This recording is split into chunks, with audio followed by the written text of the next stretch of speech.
Friends, இன்றைக்கி நம்ம முருங்கைக்காய் சாம்பார் எப்படி வைக்கலான்னு பார்க்கலாம். ஃபஸ்ட்டு வானல் வச்சுக்கோங்க, கடாய் ஊற்றிக்கோங்க. அதுக்கு முன்னாடி பருப்பு பூண்டு தக்காளி அதையே வேக வச்சுக்கோங்க. இப்போ வானலி வச்சு எண்ணெய் ஊற்றி கடுகு போட்டுக்கோங்க,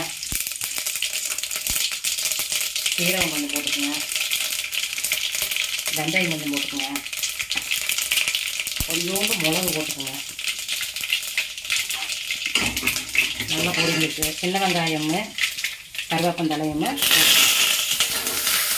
பச்சை மிளகா 2 போட்டு அதை நல்லா வணக்கணும்.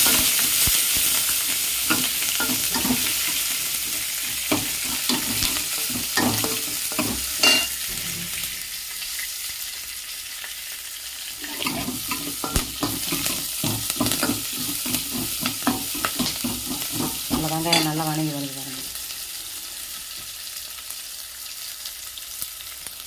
வெங்காயம் நல்லா வணங்கிடுச்சுங்க. வெங்காயம் வணங்குறப்பவே இந்த சாம்பார் தூள், கொஞ்சம் மிளகாத்தூள் இதை போட்டு அந்த எண்ணெயிலேயே வணக்கிடுங்க. சாம்பார் சூப்பராக இருக்குங்க. அந்த எண்ணெயிலேயே கொஞ்சம் லைட்டாக அப்படி வணக்கிடுங்க.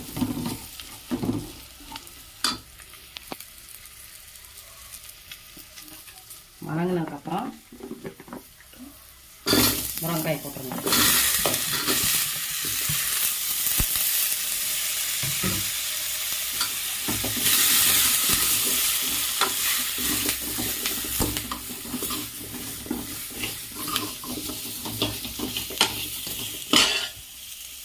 இப்போ கொஞ்சம் பெருங்காயத்தூள் போட்டுக்கலாங்க.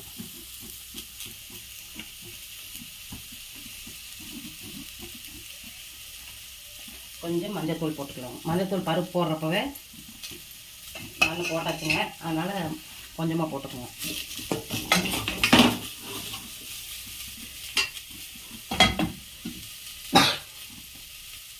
பருப்பு ஊற்றிக்கலாங்க.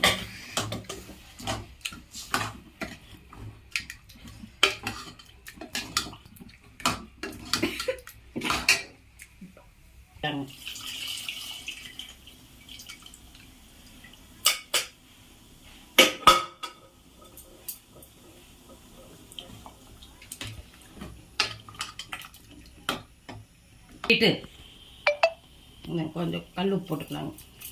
குழம்புக்கு தேவையான உப்பு போட்டுக்கலாங்க.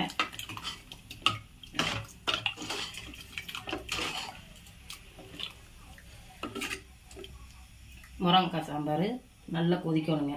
கொதிச்சதுக்கப்புறம் எப்படி இருக்குதுன்னு பார்க்கலாம். சாம்பார் ரெடி ஆயிடுச்சுங்க. நல்லா கொதிக்குது பாருங்கள். முருங்கைக்காய் மட்டும் கொஞ்சம் வெந்த போது நல்லா கொதிக்குது பாருங்கள் சாம்பார்.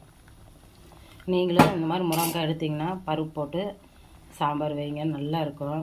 இதே மாதிரி செஞ்சு சாப்பிடுங்க. நம்ம என்னென்ன போட்டிருக்குறோம் அதே மாதிரி வெங்காயம் மிளகாய் வணக்கிறப்போ கொஞ்சம் சாம்பார் தூள் போட்டு வணக்கிட்டிங்கன்னா சாம்பார் நல்லா மணமாக இருக்குங்க. நீங்கள் ஒரு நாள் ட்ரை பண்ணி பாருங்கள். இந்த வீடியோ பிடிச்சா லைக் பண்ணி, ஷேர் பண்ணி, சப்ஸ்கிரைப் பண்ணுங்கள். உங்கள் ஃப்ரெண்ட்ஸ்க்கெல்லாம் ஷேர் பண்ணி விடுங்க. குழம்பு சாதாரணமாக நினைக்காதீங்க, செஞ்சு சாப்பிட்டு பாருங்கள். ரொம்ப ருசியாக இருக்குங்க. Thank you friends.